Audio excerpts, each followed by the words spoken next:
மாசி சீரியலை வந்து பார்த்தீங்கன்னா, முத்துவின் பைனான்சியர் தனது டிரைவரிடம் தான் பணம் வந்து இருப்பதாகவும், அவர் தற்போது டிராபிக் போலீசாரிடம் சிக்கி இருப்பதாகவும் கூறுகிறார். இதையடுத்து அங்கேயே சென்று அவரிடமிருந்து பணத்தை வாங்கிக் கொள்கிறேன் என்று முத்து அவசர அவசரமாக செல்கிறார். அதன்படி முத்து அவரிடம் சென்று பணத்தை வாங்கி கொண்டு செல்லும் வழியில பைக்கில் பெட்ரோல் இல்லாமல் நின்று விடுகிறது. அந்த நேரத்தில் ஒருவர் பெட்ரோல் கொண்டு வர அதை பயன்படுத்தி பைக்கை வந்து சரி செய்துவிட்டு மீண்டும் வந்து செல்கிறார். இதற்கிடையில் சிந்தாமணி வீட்டை கைப்பற்ற போகிறோம் என்ற உச்சக்கட்ட சந்தோஷத்தில் இருக்கிறார். அப்போது அண்ணாமலை அங்கு வர, நீங்கள் ஏன் இங்கே வந்தினீர்கள், இதெல்லாம் வந்து பார்த்து கவலைப்பட போகிறீர்களா என்று ஏளனமாக வந்து பேசுகிறார். மேலும் முத்து வர தாமதமானதால் ஏலத்தை ஆரம்பிக்கின்றனர்.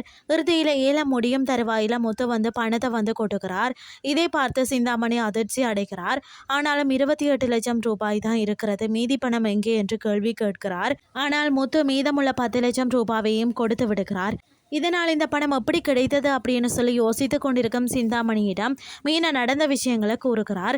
இறுதியில் வீட்டை மீட்பதற்காக முத்து மொத்த பணத்தையும் கட்டிவிடுகிறார்.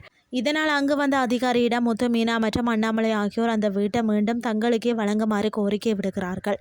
அதன்படி அவர்கள் முழு பணத்தையும் கட்டியதால் அந்த வீடு மீண்டும் அவர்களுக்கே கிடைக்கிறது.